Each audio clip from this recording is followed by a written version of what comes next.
नमस्कार दोस्तों, aspirant IQ में आपका बहुत बहुत स्वागत है।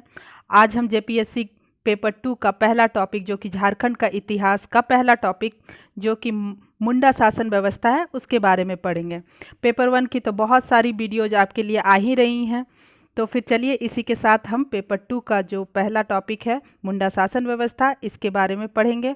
और ये आगामी जेपीएससी में एक क्वेश्चन जो कि 2 मार्क्स का होगा पूछा जाए। क्योंकि यह मुंडा शासन व्यवस्था है इसलिए ये मुंडा जनजाति से रिलेटेड है। अब मुंडा जनजाति बहुत ही प्राचीन समय से यहाँ निवास कर रहे हैं, इसलिए इनके मूल निवास स्थान पर काफ़ी मतभेद है। जब ये यहाँ आकर बसे तो उसके बाद वनों को साफ किया आजीविका के लिए, और फिर वनों को साफ करके खेत बनाया गया। उसके बाद लोग बढ़े, लोग बढ़ने के बाद फिर लोगों से गांव बना, गांव से फिर और भी गांव बना, अनेक गांव बने तो सामाजिक, धार्मिक, आर्थिक इनसे रिलेटेड समस्याएं आईं, और जब समस्याएं आईं तो इन्हें सुलझाने की ज़रूरत महसूस हुई, और जब ज़रूरत महसूस हुई तो शासन व्यवस्था आई, और ये प्राचीन काल से अब तक चली आ रही है। सरकारी पंचायत की स्थापना अभी हो चुकी है, लेकिन हत्या जैसा अगर गंभीर अपराध को छोड़ दिया जाए तो अभी भी यहाँ पे ही बाकी सारे समस्याएं सुलझा ली जाती हैं। चलते हैं कुछ टर्म्स की ओर। जो लोग थे जिन्होंने खेत बनाया, गांव बनाया, वो खुटकट्टीदार कहलाएं। और फिर जो खेत बनाया गया उन्हें खुटकट्टी खेत कहा गया, जो खेत बनाए उन्हें खुटकट्टी खेत कहा गया, और जो गांव बनाए उसे खुटकट्टी गांव बनाया कहा गया, और जो व्यवस्था आई उसे खुटकट्टी व्यवस्था कहा गया। गांव बना तो समस्याओं को सुलझाने के लिए पंचायत बनी और उसमें बैठक होने लगी, और जहाँ पंचायत की बैठक होती है उसे अखड़ा कहा जाता है। और इसमें बहुत तरह के पद का सृजन हुआ। अब कौन कौन सा पद है ये चलिए आज हम देखते हैं। तो इसमें से सबसे पहला पद है मुंडा। मुंडा जो कि गांव का प्रधान होता है, और मुंडा का काम लगान वसूल करना, विवादों का निपटारा करना, और गांव से जो भी विधि व्यवस्था, गांव की जो भी विधि व्यवस्था है उसको बनाए रखना। अब मुंडा अकेले तो सारा काम करेंगे नहीं, तो इनके कुछ सहायक भी होते हैं। अब मुंडा के कौन सहायक होते हैं, कौन कौन होते हैं, इन्हें भी हम जानते हैं। इसमें सबसे पहला है हाथू मुंडा।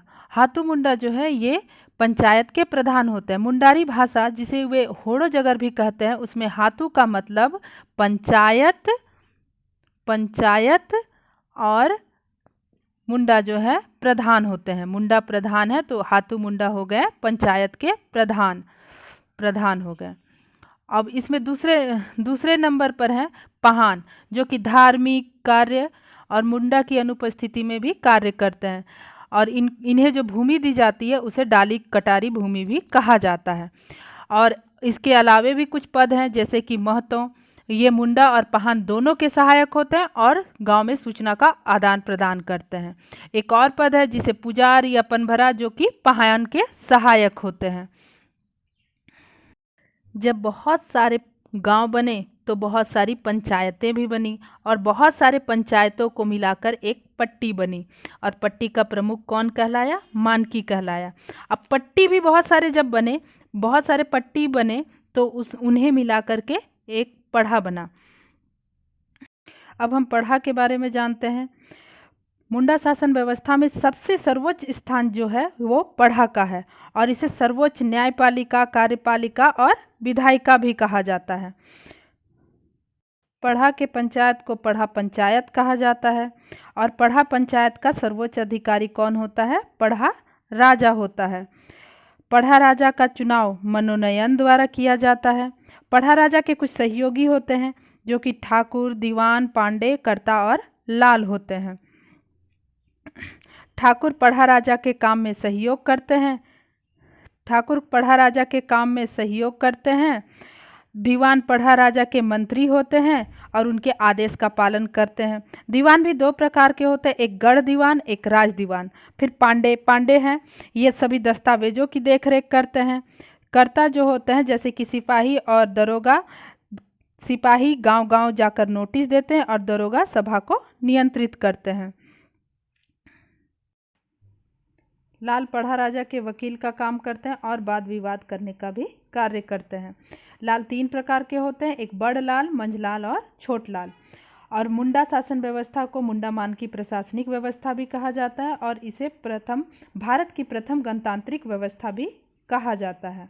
इसके अलावे कुछ है जैसे कि भूत खेता भूमि, इससे जो उपज होती है उसे भूत प्रेत से बचने हेतु पूजा की जाती है। शासन वो जगह होता है जहाँ पर शवों को दफनाया जाता है। शासनदिरी उसे कहते हैं जहाँ समाधि स्थल पर जो पत्थर रखा होता है उसे शासनदिरी कहते हैं। और यहाँ पर मुंडा शासन व्यवस्था में महिलाओं को कोई भी पद प्राप्त नहीं है। इसी के साथ हम लाल पढ़ा राजा के वकील का काम करते हैं और वाद विवाद करने का भी कार्य करते हैं। लाल 3 प्रकार के होते हैं, एक बड़ लाल, मंझलाल और छोट लाल। और मुंडा शासन व्यवस्था को मुंडामान की प्रशासनिक व्यवस्था भी कहा जाता है और इसे भारत की प्रथम गणतांत्रिक व्यवस्था भी कहा जाता है। इसके अलावे कुछ है जैसे कि भूत खेता भूमि, इससे जो उपज होती है उसे भूत प्रेत से बचने हेतु पूजा की जाती है। शासन वो जगह होता है जहाँ पर शवों को दफनाया जाता है। शासनदिरी उसे कहते हैं जहाँ समाधि स्थल पर जो पत्थर रखा होता है उसे शासनदिरी कहते हैं। और यहाँ पर मुंडा शासन व्यवस्था में महिलाओं को कोई भी पद प्राप्त नहीं है। इसी के साथ मुंडा शासन व्यवस्था आज यहीं पे समाप्त होता है। अब अगले चैप्टर में हम लोग मिलेंगे और पूरी वीडियो देखने के लिए बहुत बहुत धन्यवाद आपका टीम एस्पेरेंट IQ की तरफ से।